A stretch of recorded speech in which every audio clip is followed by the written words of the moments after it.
কত আশিক যায় মদিনায় তব রোজায় আতহায় কত আশিক যায় মদিনায় তব রোজায় আতহায় এ গরিব রোয়ার জি শোনো মর খাবে দেখা দাও না এ গরিব রোয়ার জি শোনো মোর খাবে দেখা দাও না হে রাসূল তোমায় ভালোবাসি অন্তরে শুধুই মুখে না জান্নাতের আশায় নয় হে রাসূল জাহান্নাম কেউ ডরি না। আল্লাহর হাবিব সাল্লাল্লাহু আলাইহি ওয়াসাল্লাম বলেন মান ক্বালা লা ইলাহা ইল্লাল্লাহ দাখালাল জান্নাহ। এই কথার উপরে অনর থাকবে আল্লাহ রাব্বুল আলামিন তাকে জান্নাত দিয়ে দেবেন। বলেন আল্লাহু আকবার। আমার ভাই হযরতে ওমর রাদিয়াল্লাহু তাআলা আনহু নবীর কাছে বললেন ইয়া রাসূলুল্লাহ মদিনার মধ্যে নব মুসলিম আছে অনেক, তারা যদি এই হাদিস শুনে তারা সব কিছু ছেড়ে দিয়া তারা এই কালেমা পয়রা জান্নাতের আশায় তারা বসে যাবে, ঠিক কি না ভাইরা আমার বন্ধুরা আমার? এমন সুন্দর করে রাসূলুল্লাহ সাল্লাল্লাহু আলাইহি ওয়াসাল্লাম বললেন উম্মতরা এই হাদিস পেয়ে তারা আনন্দিত হবে। তার মানে এই নয় যে তারা আনন্দিত হওয়ার পরে আমল কর্ম ছেড়ে দিবে, নেক আমল করবে না। যখন খুশি করবে, যখন ভালো লাগবে করবে, যখন ভালো লাগবে না করবে না, এমন কিন্তু হইলে চলবে না, ঠিক কিনা বলেন? আমল করতে হবে নবীজির রঙে, নবীজির দেখানো পথের উপরে আমল করতে হবে। যেই আমলগুলো, যেই ইবাদতগুলো নবীজির তরিকা হয়ে যাবে, নবীর রঙে হয়ে যাবে, আল্লাহর রঙে হয়ে যাবে, আল্লাহ রাব্বুল আলামিন ওই বান্দা বান্দীদের ইবাদতগুলো কবুল করে নেবেন। বলেন আল্লাহু আকবার। ভাইরা আমার, ঈমান বড় দৌলত, ঈমান বড় দামি সম্পদ। এই ঈমানের জন্য বহুত মানুষ জীবন দিয়েছে, কুরবান হয়েছে, ঠিক কিনা বলেন? আজকের এই ইসলাম এমনি এমনি আমরা বাংলাদেশের মানুষ পাই নাই। এই ইসলামের জন্য যুগে যুগে যুগে যুগে নবীদের পরে আজ পর্যন্ত জমিনের মধ্যে তাজা রক্ত দিয়া ইসলামকে আজ পর্যন্ত তারা টিকায়া রাখছে। বলেন ঠিক কিনা? ভাইরা আমার, একটা ঘটনা বলতে চাই। আল্লাহ রাব্বুল আলামিন এই দিনের এই মেহনত করা বড় সহজ ব্যাপার নয়। আল্লাহ রাব্বুল আলামিন যাকে পছন্দ করেন তার দ্বারা এই দিনের মেহনত, দিনের এই খেদমত করার সুযোগ করে দেয়, ঠিক কিনা বলেন? ঈমানটা কেমন? ঈমান হলো মনে করেন একটা বাড়ি যদি আপনি করেন, এই একটা বাড়ির চারটা দেয়াল আছে, কয়টা? চারটা দিক আছে, চতুর্ভুজ আছে। এই বাড়িটাকে যদি আপনার সুন্দরভাবে হেফাজত করতে চান, চতুর্দিকে আপনার কি করতে হবে? ওয়ালের গাঁথনি করতে হবে, ঠিক কিনা বলেন? অথবা টিনের বেড়া দিতে হবে, কোনো না কোনো ভাবে ঘরটাকে হেফাজত করতে হবে, ঠিক কিনা বলেন? আর যদি আপনার চোরটা বেড়া, চতুর্ভুজটা যদি ঠিক না থাকে, আপনার ঈমান ঠিক থাকবে না, ঠিক কিনা বলেন? কারণ মনে রাখবেন, ঈমান হলো একটা বাড়ির মতন। ঈমানটাকে হেফাজত করতে হবে। কেমনে হেফাজত করতে হবে মনে রাখবেন, এই ঈমান যার মধ্যে একবার ঢুকে যায়, ওই ঈমান যদি মালিকের খুশির জন্য হইয়া যায়, তাইলে পরে ওই মানুষের জন্য আর কোনো চিন্তা থাকে না। সুবহানাল্লাহ। ভাইরা আমার, আপনারা হযরত মূসা আলাইহিস সালাতু ওয়াস সালামের কথা শুনেছেন। মূসা নবীর আমলের এমন একজন কট্টর কাফের ফেরাউন, কি নাম বাবা? ফেরাউনের একজন দাসী ছিল। এই দাসী ফেরাউনের রাজ দরবারে থাকার পরেও ফেরাউন নিজেকে দাবি করেছেন বড় খোদা, বড় প্রভু বলে দাবি করার পরে গোপনে গোপনে এই ফেরাউনের দাসী মহান মালিকের প্রতি ঈমান এনে আল্লাহর প্রেমিক হয়ে গেছে। বলেন সুবহানাল্লাহ। একবার সংবাদ ফেরাউনের কাছে চলে গেল যে তার ঘরে তার খেয়ে তার ঘরের দাসী পর্যন্ত ফেরাউনকে মহান প্রভু বা খোদা বলে দাবি করে না, মানে না, ঠিক কিনা বলে। তাকে ডাকা হলো, গরম তেলের কড়াই আনা হলো, আগুন জ্বালিয়ে দেওয়া হলো। এই দাসীর 2টি বাচ্চা ছিল, তাকে ভয় দেখানো হলো, বারবার তাকে আল্লাহ রাব্বুল আলামিনের এই তাওহীদ থেকে ফিরে আসার জন্য তাকে বারবার বলা হলো, আর ফেরাউনকে খোদা বলে দাবি করার জন্য তাকে বারবার প্রস্তাব দেওয়া হলো। ওই দাসী বললেন, আমার দিলের মধ্যে যেই খোদা ঢুকে গেছে, যে খোদার প্রেম ভালোবাসা রং ঢুকছে, হে ফেরাউন, তুমি যদি আমার এই 2টা সন্তান না আর আমি না, যদি আমার 100 সন্তান থাকেও, এই 100 সন্তান যদি আমার সামনে যদি তুমি হত্যা করো, কতল করে দাও, আমি দাসীর এই হৃদয় থেকে তুমি ঈমানকে ছিনায় নিতে পারবে না। জোরে কান আল্লাহু আকবার। ভাইরা আমার, বন্ধুরা আমার, ফেরাউন তাই করল। জ্বলন্ত আগুনের উপরে এই কড়াইয়ের মধ্যে তেলের মধ্যে তেলগুলো যখন টকবক করে ফুটতেছিল, একটা সন্তান ওই মায়ের সামনে, দাসীর সামনে পানির মধ্যে তেলের মধ্যে দিয়ে দিলেন। তেলের মধ্যে দেওয়ার সাথে সাথে ভাজা মাছের মতন সন্তানটা ভাজা মাছের মতন হয়ে গেল। মায়ের কলিজা সন্তানের জন্য কত নরম থাকে, ঠিক কিনা বলেন ভাইরা আমার, বন্ধুরা আমার, দ্বিতীয় সন্তানটা মায়ের সামনে এই গরম তেলের মধ্যে কড়াইয়ের মধ্যে ছেড়ে দিলেন। ওই মা চেয়ে চেয়ে দেখলেন চোখ থেকে একটু ফোঁটা পানি বের হয় নাই। একটু চিৎকার করে বলেন আল্লাহু আকবার। কারণ আল্লাহর প্রেম বেশি না সন্তানের প্রেম বেশি? আমার মালিকের প্রেম বেশি। এজন্য আমার মালিক বলেন, আল্লাযীনা আমানু ওয়াল্লাযীনা আমানু আশাদ্দু হুব্বাল লিল্লাহ। আর যারা ঈমান আনছে, সুবহানাল্লাহ কোন, এখানে ঈমান আনার কথা বলছে।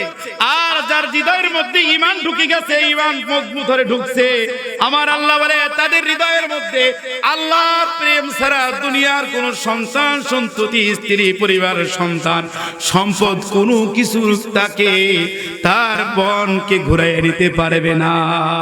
জোরে কোন আল্লাহু আকবার।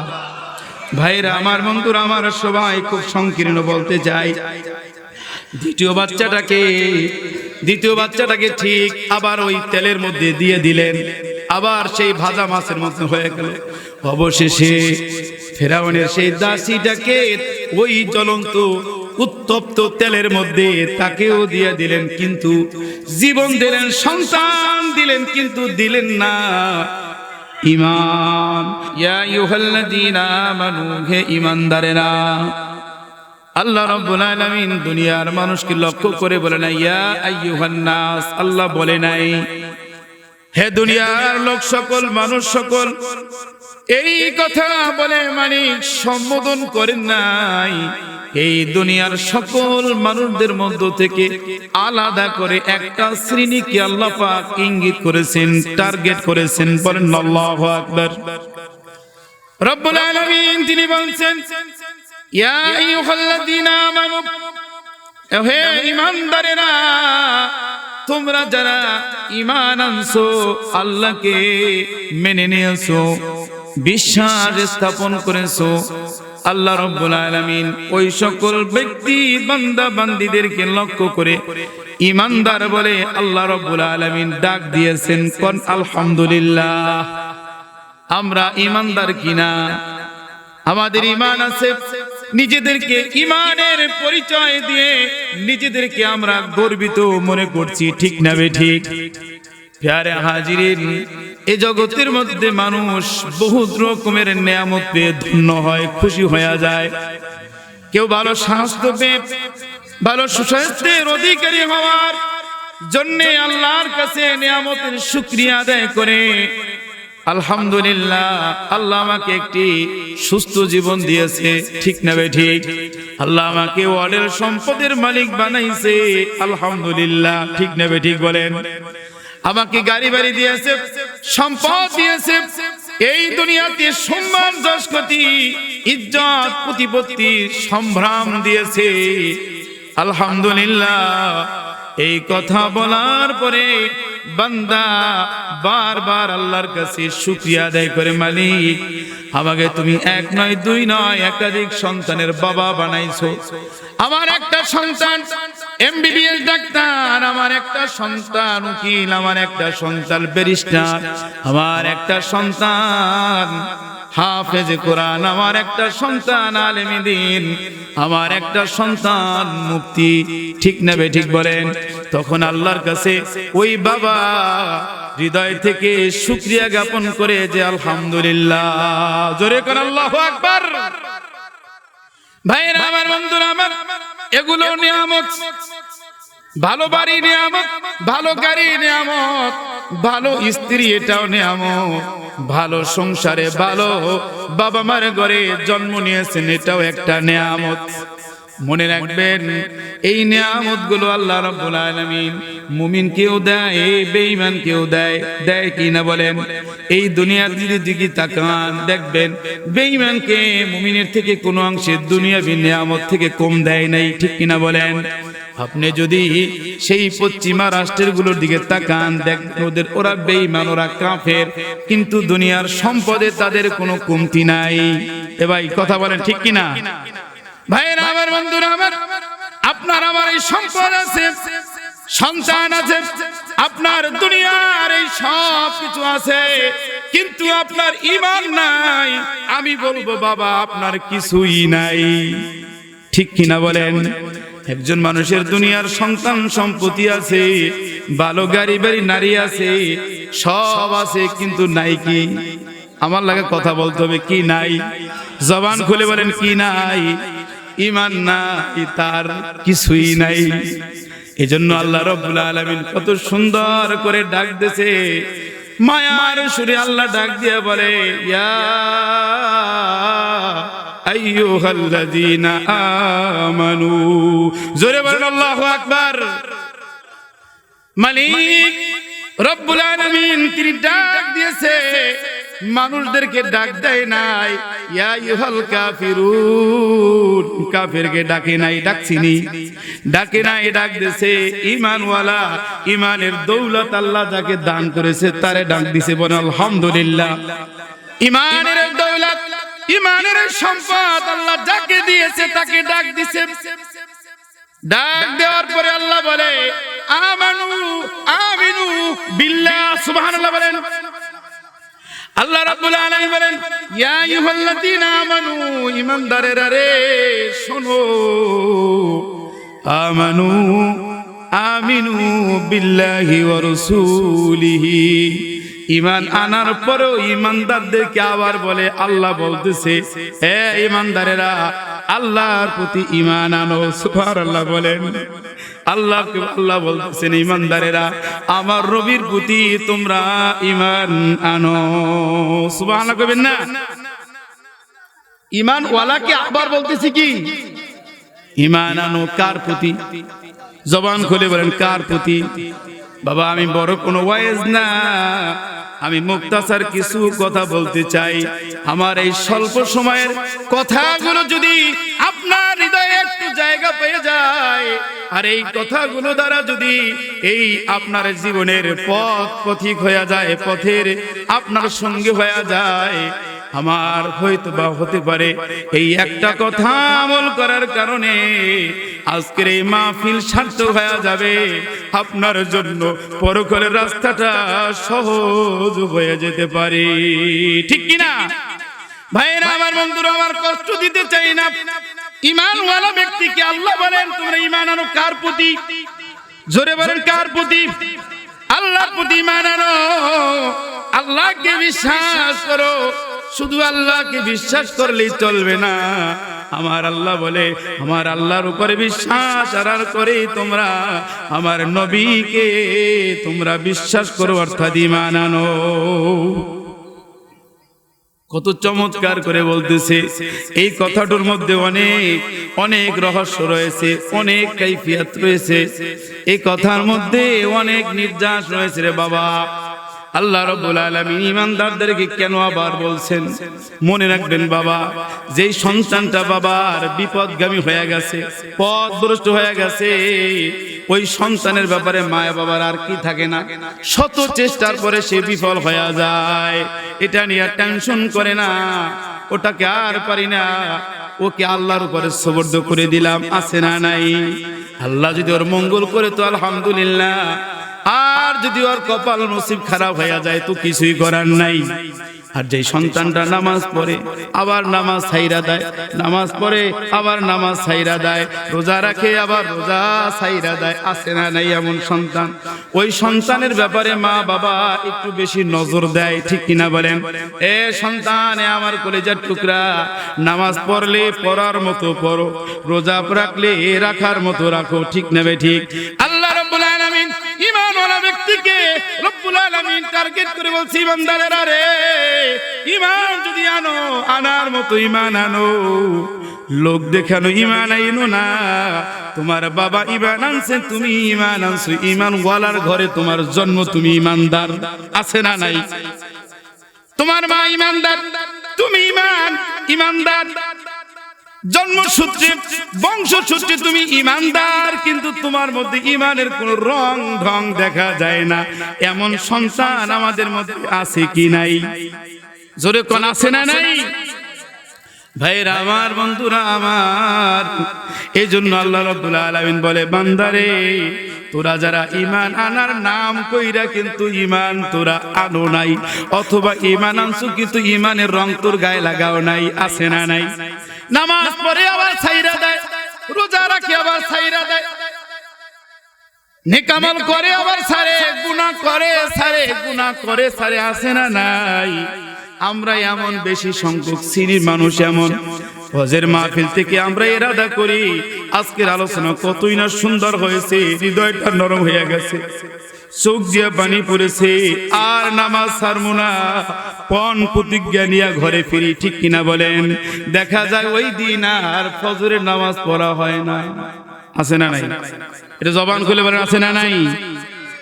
ভালো লাগে মাহফিল, মজলিসে বসলে সব দুনিয়ার তিতা লাগে, কিন্তু শুধু আল্লাহর কথাগুলো ভালো লাগে, আছে না নাই?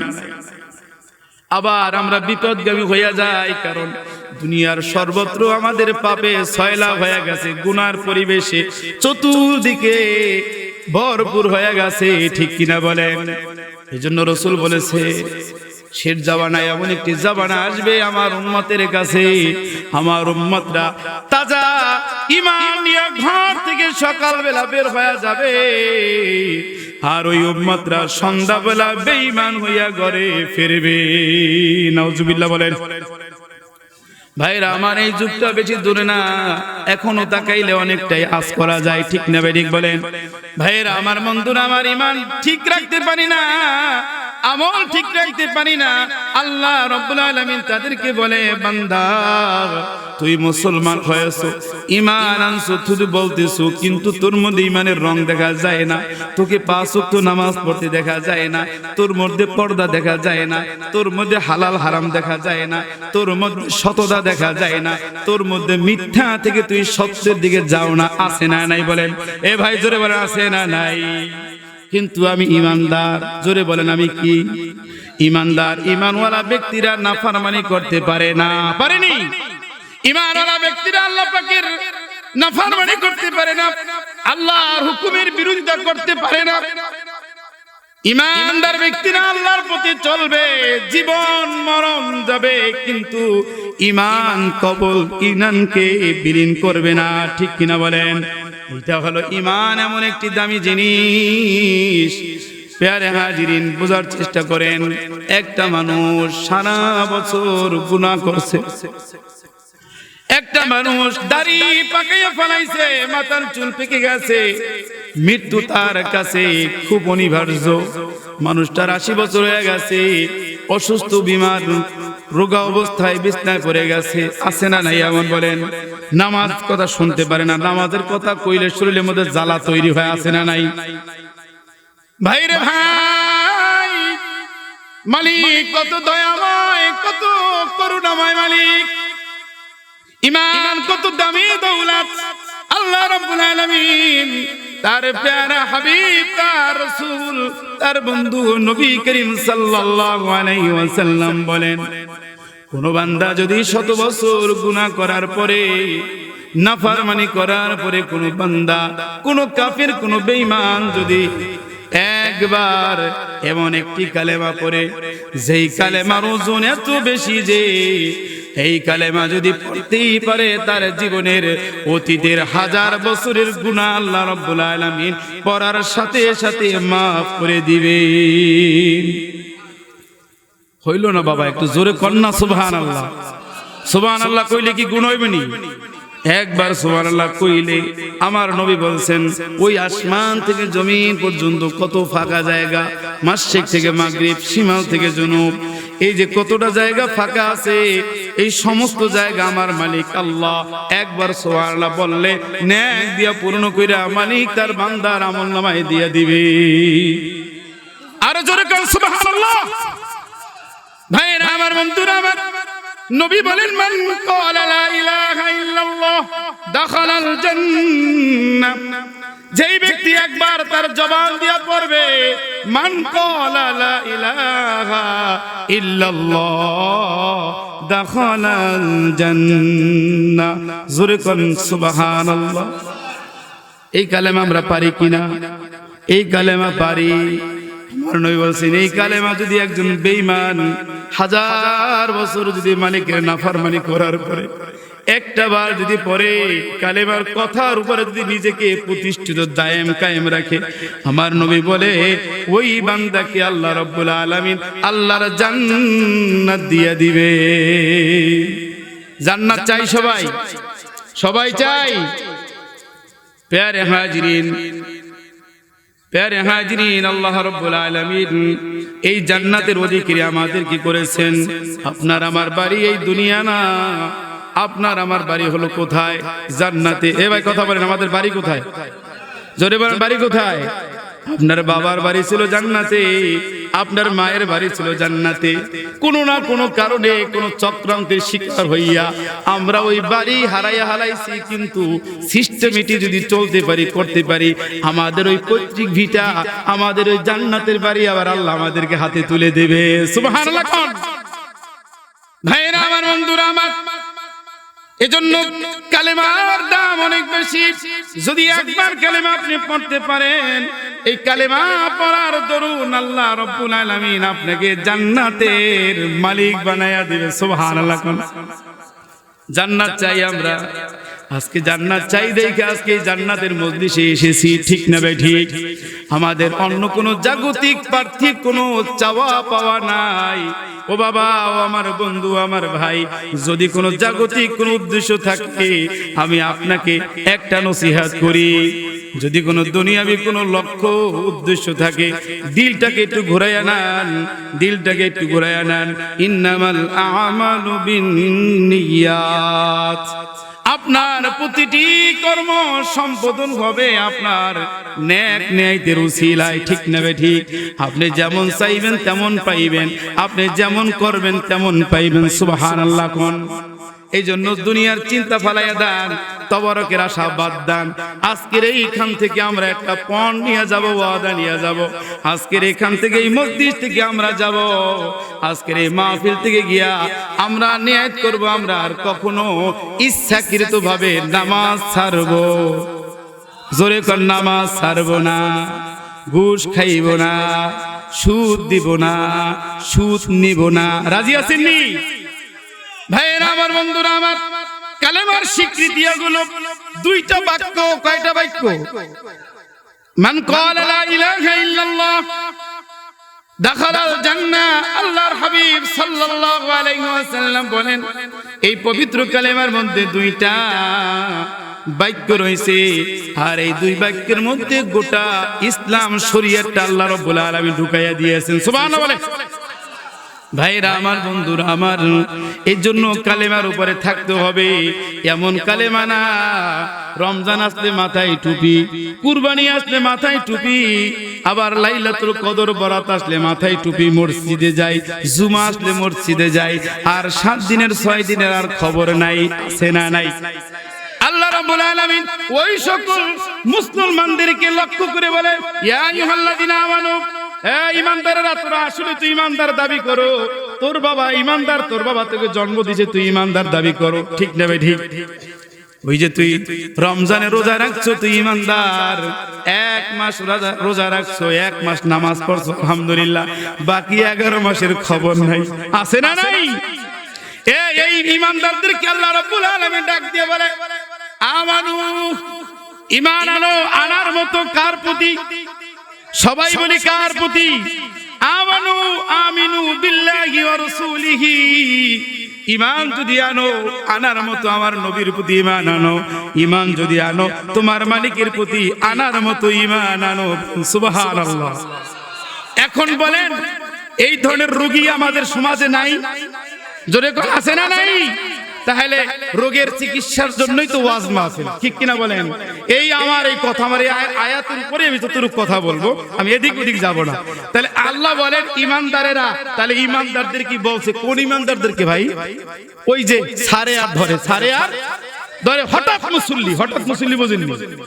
মাঝে মধ্যে টুপি না থাকলে ওই যে চারি কোন একটা ছোট রুমাল আছে না, এইটা দিয়ে মাথায় বাঁধে কি করছে? নামাজ চালু করে দিছে, আছে না নাই? হঠাৎ মুসল্লি, মানে যেখানে রাত সেখানে কাজ। প্যারে হাজিরিন, এমন মুসল্লি হওয়া যাবে না, মুসল্লি হওয়ার মতন হইতে হবে। এই জন্য বলা হয়েছে মুসল্লি চেনা যায় ফজরে। কখন? মুসল্লি চেনা যায় ফজরে, বন্ধু চেনা যায় বিপদে, ঠিক কিনা বলেন? বিপদ কালে যেই বন্ধু আপনার পাশে থাকবে, রিয়েল, পারফেক্ট, অরিজিনাল, নির্ভেজাল, পিওর, খাঁটি হলো এইটাই আপনার সাদেক বন্ধু, ঠিক কিনা বলেন? কিন্তু আমাদের দেশের বন্ধুগুলো এমন, স্বার্থ ফুরাইলে কাইটা পড়ে, আছে না নাই? স্বার্থ ফুরাইলে কাইটা পড়ে।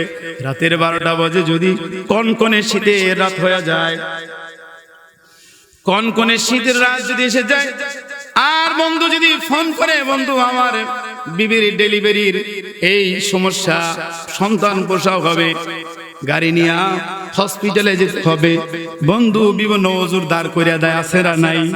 তখন বিভিন্ন রকমের পেট ব্যথা শুরু হয়ে যায়, মাথা ব্যথা, চুলকানি তৈরি হয়ে যায়। বোঝেন এখন বন্ধু কয় নম্বর বন্ধু? মুসল্লি সবকে দেওয়া যায়। দেখা যায় এই শীতকালে যেই মুসল্লিগুলো মসজিদে যায়, মনে করবেন এই মুসল্লিটাই হলো অরিজিনাল, রিয়াল, পারফেক্ট মুসল্লি, ঠিক কিনা বলেন? নারায়ে তাকবীর, নারায়ে রিসালাত। আজকের মাহফিল বলেন না, কবুল হোক, কবুল হোক আজকের মাহফিল। প্যারে হাজিরিন, এজন্য বন্ধু চেনা যায় বিপদে, মুসল্লি চেনা যায় ফজরে। এজন্য ভাইয়েরা, আমার বন্ধুরা, আমার নবীজি একটা থার্মোমিটার দিয়ে দিয়েছে। যেই বান্দা, যেই মুসলমান, যেই মুমিন ফজরের নামাজ আর এশারের নামাজ ছেড়ে দেয়, নবীজি বলেন ওই ব্যক্তি অচিরেই মুনাফিকের লিস্টে তার নাম উঠে যায়। নাউজুবিল্লাহ বলেন। নামাজ ছাড়বো বাবা? নামাজ ছাড়বেন? নামাজ ছাড়বো না বটে, ফোন করে চাই। আবার এমন মুসল্লি আছে, কঠোর মুসল্লি, ওয়াজে পাক্কা, ওয়াজে কি পাক্কা ওয়াজ জানে, দোকানপাটে বসলে হ্যাঁ ওয়াজের ভিড়ে আর কথা বলার কোনো চান্স থাকে না। ফতুয়া ফারায়া তার কাছে কোনো কিছুর কমতি নাই। দেখবেন মাগার সে মসজিদের ধার ধার নাই, আছে না নাই? এগুলো কয় নম্বর মুসল্লি আপনারাই বিচার করেন। প্যারে হাজিরিন, আমাদের এমন মুসল্লি হওয়া যাবে না। সিবগাতাল্লাহি ওয়া মান নাসারু মিনাল্লাহি সিবগা। আমার মালিক বলে, এ রং যদি ধরতে দাও, রং যদি ধরতে চাও, ভেট যদি ধারণ করতে চাও, ভূষা যদি ধারণ করতে চাও, রং ধরো তোমার মালিক আল্লাহর রং। বলেন আল্লাহু আকবার। ভাইরা আমার, বন্ধুরা আমার, কত মুসল্লি ওয়াজ শুনতেছে, ওয়াজ শুনতে শুনতে ফজর খাজা বানাইয়া দেয়। রাতের বেলা মোবাইলে ওয়াজ চলে, ঘরের মধ্যে ডেক সেটে ওয়াজ চলতে থাকে। ওয়াজ শুনতে শুনতে শুনতে শুনতে এমন ঘুম দেয়, ফজর হয়ে যায় 8টা। কয়টা? সকাল 8টা হয়ে গেছে, ফজরের খবর নাই। সে ওয়াজে খুব পাক্কা, ঠিক কিনা বলেন? এ ভাই, এই ওয়াজ শুনলে কোনোই ফায়দা নাই। এই ওয়াজ হলো কানের ওয়াজ। কিসের ওয়াজ? শুনতে হবে হৃদয় দিয়ে, ওয়াজটাকে মনে প্রাণে জায়গা দিতে হবে। শুনবেন কম, আমল করবেন। জোরে বলেন, আমল করবেন। আর আমরা কি করি? শুনি বেশি। কোনো মাহফিল কাজা নাই, পিয়ারি খোলা কন, নাউজন কন, আদারা কন, এদিক ওদিক কোনো মাহফিল আর কাজা নাই। কিন্তু খালি কাজা কোনটা? নামাজ। কি কাজা ভাই? এটা কি কইতাম কোন? প্যারে হাজিরিন, যাই হোক, আমার নবী বলেছেন, মান ক্বালা লা ইলাহা ইল্লাল্লাহ দাখালাল জান্নাহ। যেই ব্যক্তি কালেমা একবার পড়বে সে জান্নাতের মালিক হয়ে যাবে। সুবহানাল্লাহ। ঘটনা এমন ঘটে গেল, নবীজি এই হাদিসটা মসজিদে নববীর মধ্যে বসে বললেন, হাদিসটা শ্রবণ করলেন হযরতে আবু হুরায়রা। সাহাবীর নাম কি? হযরতে আবু হুরায়রা রাদিয়াল্লাহু তাআলা আনহু। নবীজির থেকে সবচেয়ে বেশি তিনি হাদিস বর্ণনা করেছেন। আবু হুরায়রা রাদিয়াল্লাহু তাআলা আনহু যখন নবীর নূর জবান দিয়ে যখন এই হাদিস শ্রবণ করলেন, তিনি এতই খুশি হয়ে গেলেন, নবীজির এই সংবাদটা, খোঁজ খবরটা মদিনাবাসীদেরকে দেওয়ার জন্য আবু হুরায়রা রাদিয়াল্লাহু তাআলা আনহু নবীজির স্যান্ডেল মোবারক, জুতা মোবারক দুইটাকে বগলের তলে নিয়ে একটা দৌড় দিলেন। বলেন সুবহানাল্লাহ। কারণ নবীজি যে কথাটা বলছে, এই কথাটাকে আরো মজবুত করার জন্য প্রমাণ স্বরূপ নিয়ে গেলেন কি? নবীজির স্যান্ডেল মোবারক। বলেন না, কি নিয়ে গেছে? নবীজির জুতা বা স্যান্ডেল মোবারক নিয়ে গেলেন। হঠাৎ করে পথের মধ্যে দেখা হলো হযরতে খলিফাতুল মুসলিমিন ওমর ইবনুল খাত্তাব রাদিয়াল্লাহু তাআলা আনহুর সাথে। হযরত ওমর ইবনুল খাত্তাব রাদিয়াল্লাহু তাআলা আনহু জিজ্ঞাসা করলেন, এ ভাই আবু হুরায়রা রে, কোথায় যাও? এত বিচলিত কারণ কি? হায় হায়, এইমাত্র আমার নবীজি এমন একটা সংবাদ আমাদেরকে জানাইছে, এমন একটি খুশির খবর দিয়েছে যে আমি আবু হুরায়রা শোনার পরে স্থির থাকতে পারলাম না। বলেন আল্লাহু আকবার। হযরত আবু হুরায়রা বলেন, আল্লাহর নবী বলেন, যেই ব্যক্তি একবার পড়বে মান ক্বালা লা ইলাহা ইল্লাল্লাহ ফাদাখালাল জান্নাহ, একবার যেই কালেমা পড়বে, নবী আমার বলেছেন সে জান্নাতি। কন্যাকা ওয়াজ বুঝেন না? বিরক্তি লাগেনি? আমার ভাই আবু হুরায়রা এই কথা বলে ফেললেন। বলার সাথে সাথে হযরত ওমর রাদিয়াল্লাহু তাআলা আনহু এইভাবে আস্তিনটাকে উঠাইলেন, জামার আস্তিন উঠাইয়া এক ঘুষি মাইরা দিলেন আবু হুরায়রার গালের মধ্যে। কোন আল্লাহু আকবার। কেডা মারছে? ওমর রাদিয়াল্লাহু তাআলা আনহু তিনি মেরে বসলেন। কারণ কি? ঘটনা কি? আবু হুরায়রা রাদিয়াল্লাহু তাআলা আনহু ব্যথিত মন নিয়ে রাসূলের দরবারে এসে হাজির হয়ে গেলেন। ইয়া রাসূলুল্লাহ, ইয়া হাবিবাল্লাহ, আপনার সাহাবী ওমর ইবনুল খাত্তাব রাদিয়াল্লাহু তাআলা আনহু তিনি আমাকে এইভাবে আঘাত মেরেছে। আল্লাহর নবী সাল্লাল্লাহু আলাইহি সাল্লাম ওমরকে ডাকলেন। ওমর রাদিয়াল্লাহু তাআলা তিনি বললেন, লাব্বাইকা ইয়া রাসূলুল্লাহ, ওগো আল্লাহর নবী আমি হাজির। ঘটনা কি সত্যি ওমর? ওমর রাদিয়াল্লাহু তাআলা তিনি বললেন, হ্যাঁ ঘটনা সত্য। কারণ কি? ওগো আল্লাহর নবী, ওগো আল্লাহর হাবিব, শুনেন, আপনার সাহাবী আবু হুরায়রা রাদিয়াল্লাহু তাআলা যে কথা বলেছেন আমি বিশ্বাস করি। নূর নবী, হায়াতুন নবী, জিন্দা নবী, নবী দিলের নবী, শিরকুল নবী, রহমতের নবী, এই কথা সত্য বলেছেন। কোন আল্লাহু আকবার। আমি এটা বিশ্বাস করি, কিন্তু আবু হুরায়রা রাদিয়াল্লাহু তাআলা আনহু তিনি যে এই ঘটনা, এই হাদিস যখন মক্কায় মদিনায় বলে দেবে, মদিনার মধ্যে শব্দ অনেক মুসলমান হয়েছে যারা নও মুসলিম, কাফের থেকে যারা মুসলমান হয়েছে, তারা যদি এই কথা শুনে, এই হাদিস শুনে, তারা তাদের ধর্ম কর্ম নামাজ সব বাদ দিয়া তারা ভেবে নেবে কালেমা তো পড়ছি, আমাদের জন্য তো জান্নাত সহজ, জান্নাত পেয়ে গেছি। জান্নাত কি?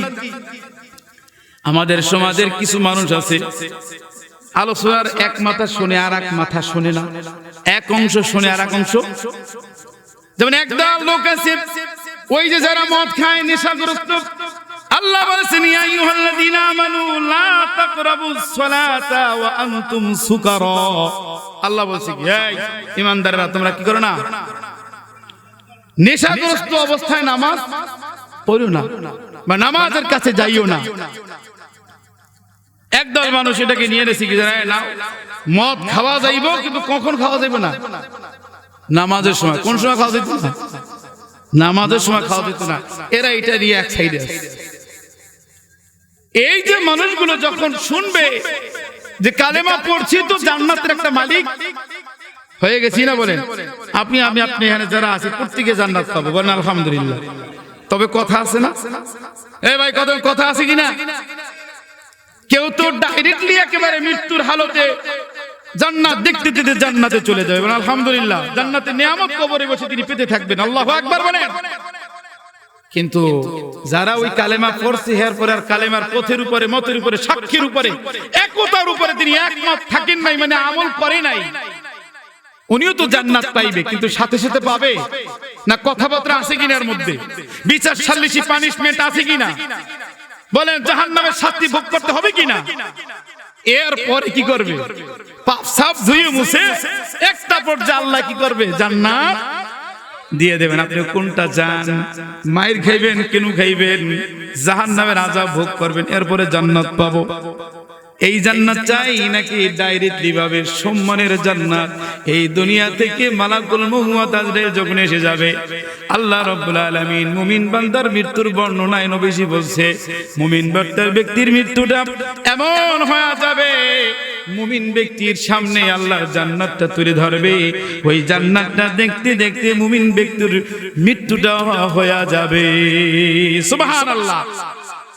এই মৃত্যু চাই, সম্মানের মৃত্যু, জান্নাত দেখতে দেখতে, নাকি ওই যে মায়ের পানিশমেন্ট খাওয়ার পরে তারপরে জান্নাত যাব? কোনটা ভালো বাবা? আমরা কোনটা চাই?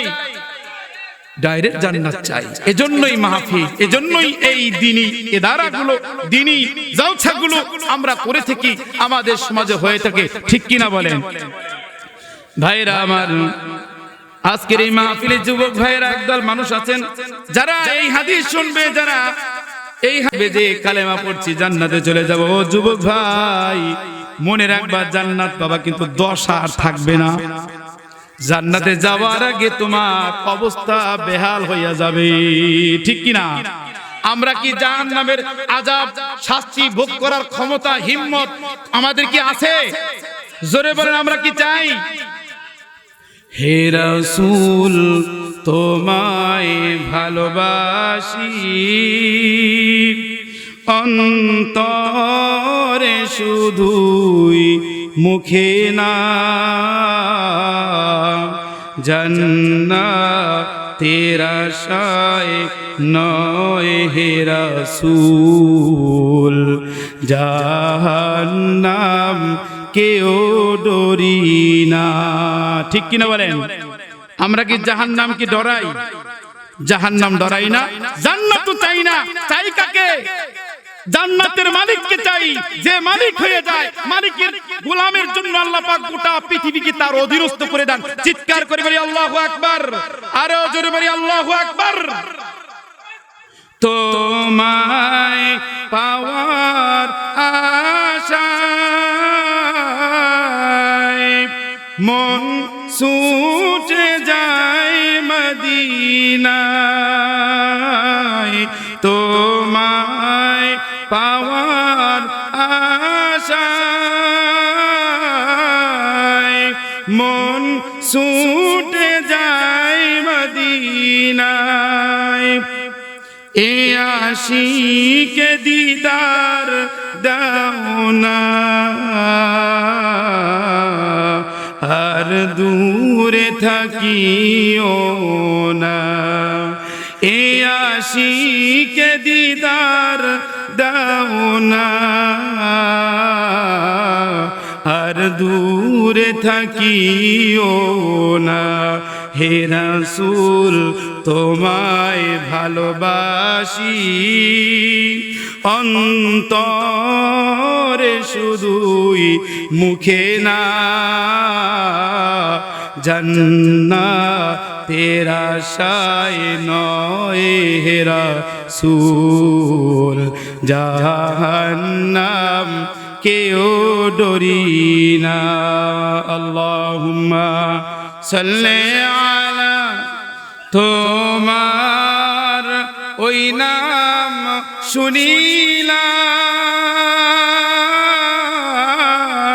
শুনিলাম এই চোখে দেখলাম না তোমার ওই নাম শুনিলাম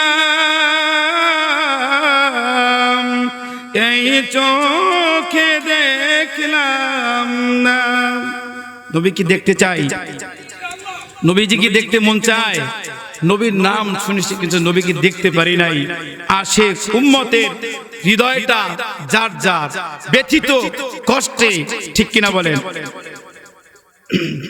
এই সুর যদি শুনে থাকো একবার দেখা দাও না এই সুর যদি শুনে থাকো একবার দেখা দাও না আল্লাহুম্মা সাল্লি আলা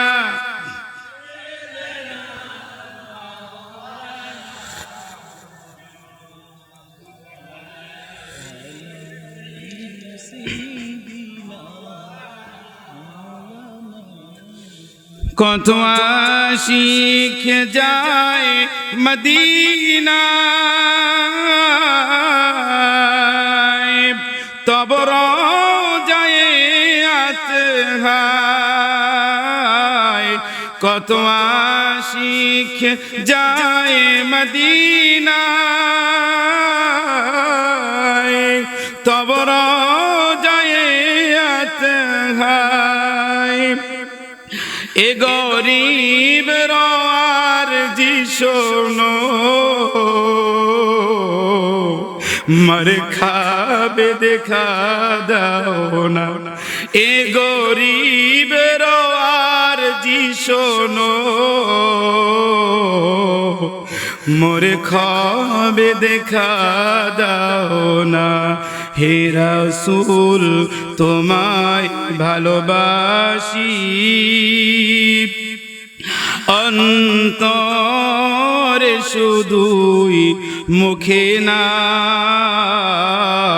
জান্নাতের আশায় নয় হে রাসূল জাহান্নাম কেউ ডরি না প্যারে হাজিরিন বলতেছিলাম আল্লাহর হাবিব সাল্লাল্লাহু আলাইহি ওয়াসাল্লাম বলেন মান ক্বালা লা ইলাহা ইল্লাল্লাহ দাখালাল জান্নাহ যে এই কথার উপরে অনর থাকবে আল্লাহ রাব্বুল আলামিন তাকে জান্নাত দিয়ে দেবেন বলেন আল্লাহু আকবার আমার ভাই হযরতে ওমর রাদিয়াল্লাহু তাআলা আনহু নবীর কাছে বললেন ইয়া রাসূলুল্লাহ মদিনার মধ্যে নব মুসলিম আছে অনেক তারা যদি এই হাদিস শুনে তারা সব কিছু ছেড়ে দিয়া তারা এই কালেমা পয়রা জান্নাতের আশায় তারা বসে যাবে ঠিক কি না ভাইরা আমার বন্ধুরা আমাদের মধ্যে একদল মানুষের চিন্তা ভাবনা এমন হয়ে গেছে কালেমা তো পড়ছি ঈমান তো আছে ঈমানের দৌলত তো আছে জান্নাত তো একদিন পাবো ও আমার বন্ধু আমার ভাই মনে রাখবেন ঈমান শুধু এই এক কথার উপরে ঈমান নয় ঈমান হলো তিন কাজের উপরে কয় কাজের উপরে এক নম্বরে হলো তাসদিক বিল জানান অন্তর দিয়া দৃঢ়ভাবে মজবুতভাবে আপনার প্রতিষ্ঠিত থাকতে হবে এই কালেমার উপরে দুই নম্বরে আপনার পড়তে হবে ইকরারু বিল লিসান তারপরে আপনার বাহ্যিকভাবে আমালু বিল আরকান কর্ম দিয়া সম্বোধন করে আপনার ঈমানের রং প্রকাশ করতে হবে জোরে কান আল্লাহু আকবার ভাইরা আমার বন্ধুরা আমার আল্লাহ বলেন এজন্য ইয়া আইয়ুহাল্লাযীনা আমানু আমিনু বিল্লাহি ওয়া রাসূলিহি ঈমান যদি আনো ঈমানদারেরা ঈমান আনার মতন আমি মালিকের প্রতি ঈমান আনো আর আমার রাসূলের পরিপূর্ণ তোমরা ইতাআত অনুসরণ অনুকরণ করো জোরে কইবেন কি আল্লাহু আকবার কেমন সুন্দর করে রাসূলুল্লাহ সাল্লাল্লাহু আলাইহি ওয়াসাল্লাম বললেন, উম্মতরা এই হাদিস পেয়ে তারা আনন্দিত হবে। তার মানে এই নয় যে তারা আনন্দিত হওয়ার পরে আমল কর্ম ছেড়ে দিবে, নেক আমল করবে না। যখন খুশি করবে, যখন ভালো লাগবে করবে, যখন ভালো লাগবে না করবে না, এমন কিন্তু হইলে চলবে না। ঠিক কিনা বলেন? আমল করতে হবে নবীজির রঙে, নবীজির দেখানো পথের উপরে আমল করতে হবে। যেই আমলগুলো, যেই ইবাদতগুলো নবীজির তরিকা হয়ে যাবে, নবীর রঙে হয়ে যাবে, আল্লাহর রঙে হয়ে যাবে, আল্লাহ রাব্বুল আলামিন ওই বান্দা বান্দীদের ইবাদতগুলো কবুল করে নেবেন। বলেন আল্লাহু আকবার। ভাইরা আমার, ঈমান বড় দৌলত, ঈমান বড় দামি সম্পদ। এই ঈমানের জন্য বহুত মানুষ জীবন দিয়েছে, কুরবান হয়েছে। ঠিক কিনা বলেন? আজকের এই ইসলাম এমনি এমনি আমরা বাংলাদেশের মানুষ পাই নাই। এই ইসলামের জন্য যুগে যুগে যুগে যুগে নবীদের পরে আজ পর্যন্ত জমিনের মধ্যে তাজা রক্ত দিয়া ইসলামকে আজ পর্যন্ত তারা টিকায়া রাখছে। বলেন ঠিক কিনা? ভাইরা আমার, একটা ঘটনা বলতে চাই। আল্লাহ রাব্বুল আলামিন এই দিনের এই মেহনত করা বড় সহজ ব্যাপার নয়। আল্লাহ রাব্বুল আলামিন যাকে পছন্দ করেন তার দ্বারা এই দিনের মেহনত, দিনের এই খেদমত করার সুযোগ করে দেয়। ঠিক কিনা বলেন? ঈমানটা কেমন? ঈমান হলো, মনে করেন একটা বাড়ি যদি আপনি করেন, এই একটা বাড়ির চারটা দেয়াল আছে। কয়টা? চারটা দিক আছে, চতুর্ভুজ আছে। এই বাড়িটাকে যদি আপনার সুন্দরভাবে হেফাজত করতে চান, চতুর্দিকে আপনার কি করতে হবে? ওয়ালের গাঁথনি করতে হবে। ঠিক কিনা বলেন? অথবা টিনের বেড়া দিতে হবে। কোনো না কোনো ভাবে ঘরটাকে হেফাজত করতে হবে। ঠিক কিনা বলেন? আর যদি আপনার চোরটা বেড়া, চতুর্ভুজটা যদি ঠিক না থাকে, আপনার ঈমান ঠিক থাকবে না। ঠিক কিনা বলেন? কারণ মনে রাখবেন, ঈমান হলো একটা বাড়ির মতন। ঈমানটাকে হেফাজত করতে হবে। কেমনে হেফাজত করতে হবে? মনে রাখবেন, এই ঈমান যার মধ্যে একবার ঢুকে যায়, ওই ঈমান যদি মালিকের খুশির জন্য হইয়া যায়, তাইলে পরে ওই মানুষের জন্য আর কোনো চিন্তা থাকে না। সুবহানাল্লাহ। ভাইরা আমার, আপনারা হযরত মূসা আলাইহিস সালাতু ওয়াস সালামের কথা শুনেছেন। মূসা নবীর আমলের এমন একজন কট্টর কাফের ফেরাউন, কি নাম বাবা? ফেরাউনের একজন দাসী ছিল। এই দাসী ফেরাউনের রাজ দরবারে থাকার পরেও ফেরাউন নিজেকে দাবি করেছেন বড় খোদা, বড় প্রভু বলে দাবি করার পরে গোপনে গোপনে এই ফেরাউনের দাসী মহান মালিকের প্রতি ঈমান এনে আল্লাহর প্রেমিক হয়ে গেছে। বলেন সুবহানাল্লাহ। একবার সংবাদ ফেরাউনের কাছে চলে গেল যে তার ঘরে, তার খেয়ে, তার ঘরের দাসী পর্যন্ত ফেরাউনকে মহান প্রভু বা খোদা বলে দাবি করে না, মানে না। ঠিক কিনা বলে? তাকে ডাকা হলো, গরম তেলের কড়াই আনা হলো, আগুন জ্বালিয়ে দেওয়া হলো। এই দাসীর দুইটি বাচ্চা ছিল, তাকে ভয় দেখানো হলো। বারবার তাকে আল্লাহ রাব্বুল আলামিনের এই তাওহীদ থেকে ফিরে আসার জন্য তাকে বারবার বলা হলো। আর ফেরাউনকে খোদা বলে দাবি করার জন্য তাকে বারবার প্রস্তাব দেওয়া হলো। ওই দাসী বললেন, আমার দিলের মধ্যে যেই খোদা ঢুকে গেছে, যে খোদার প্রেম ভালোবাসা রং ঢুকছে, হে ফেরাউন, তুমি যদি আমার এই দুইটা সন্তান না আর আমি না, যদি আমার 100 সন্তান থাকেও, এই 100 সন্তান যদি আমার সামনে যদি তুমি হত্যা করো, কতল করে দাও, আমি দাসীর এই হৃদয় থেকে তুমি ঈমানকে ছিনায় নিতে পারবে না। জোরে কান আল্লাহু আকবার। ভাইরা আমার, বন্ধুরা আমার, ফেরাউন তাই করল। জ্বলন্ত আগুনের উপরে এই কড়াইয়ের মধ্যে, তেলের মধ্যে তেলগুলো যখন টকবক করে ফুটতেছিল, একটা সন্তান ওই মায়ের সামনে, দাসীর সামনে পানির মধ্যে, তেলের মধ্যে দিয়ে দিলেন। তেলের মধ্যে দেওয়ার সাথে সাথে ভাজা মাছের মতন সন্তানটা ভাজা মাছের মতন হয়ে গেল। মায়ের কলিজা সন্তানের জন্য কত নরম থাকে। ঠিক কিনা বলেন? ভাইরা আমার, বন্ধুরা আমার, দ্বিতীয় সন্তানটা মায়ের সামনে এই গরম তেলের মধ্যে, কড়াইয়ের মধ্যে ছেড়ে দিলেন। ওই মা চেয়ে চেয়ে দেখলেন চোখ থেকে একটু ফোঁটা পানি বের হয় নাই। একটু চিৎকার করে বলেন আল্লাহু আকবার। কারণ আল্লাহর প্রেম বেশি না সন্তানের প্রেম বেশি? আমার মালিকের প্রেম বেশি। এজন্য আমার মালিক বলেন আল্লাযীনা আমানু ওয়াল্লাযীনা আমানু আশাদ্দু হুব্বাল লিল্লাহ। আর যারা ঈমান আনছে, সুবহানাল্লাহ কোন, এখানে ঈমান আনার কথা বলছে। আর যার হৃদয়ের মধ্যে ঈমান ঢুকে গেছে, ঈমান মজবুত হয়ে ঢুকছে, আমার আল্লাহ বলে তাদের হৃদয়ের মধ্যে আল্লাহর প্রেম ছাড়া দুনিয়ার কোন সন্তান সন্ততি, স্ত্রী, পরিবারের সন্তান, সম্পদ কোনো কিছু তাকে তার বনকে ঘুরাইয়ে নিতে পারবে না। জোরে কোন আল্লাহু আকবার। ভাইরা আমার, বন্ধুরা আমার, সবাই খুব সংকীর্ণ বলতে চাই। দ্বিতীয় বাচ্চাটাকে ঠিক আবার ওই তেলের মধ্যে দিয়ে দিলেন, আবার সেই ভাজা মাছের মতো হয়ে গেল। অবশেষে ফেরাউনের সেই দাসীটাকে ওই জ্বলন্ত উত্তপ্ত তেলের মধ্যে তাকেও দিয়ে দিলেন, কিন্তু জীবন দিলেন, সন্তান দিলেন, কিন্তু দিলেন না ঈমান। জোরে বলে কি দেন নাই? একটা মরণপণ একটা প্রতিজ্ঞা করতে চাই বাবা। এই প্রতিজ্ঞাটা হলো জীবনের এমন প্রতিজ্ঞা, জীবন দেব, দিব নাকি? সবাই বলে জীবন দেব, ঈমান দেব না। জোরে বলেন জীবন দিব, ঈমান দিব না। ঈমানের দাম এতই বেশি যে হাজার জীবনের থেকেও আল্লাহর কাছে আল্লাহর প্রেমের দাম অনেক বেশি। সুবহানাল্লাহ বলেন। আমার ভাই বন্ধুরে রে, এই দুনিয়াতে আজ নয় কাল 100 বছর পরে হলেও এই দুনিয়া থেকে আমার আপনার যেতে হবে, ঠিক কিনা বলেন? তবে যদি যেতেই চাই, যেতেই হয়, থাকতে যখন পারবো না, তাহলে যেতে হবে যাওয়ার মতন ঈমানের দৌলত নিয়ে আল্লাহর জান্নাতে যেতে চাই। রাজি আছি? রাজি আছি ইনশাআল্লাহ? নারায়ে তাকবীর, নারায়ে রিসালাত।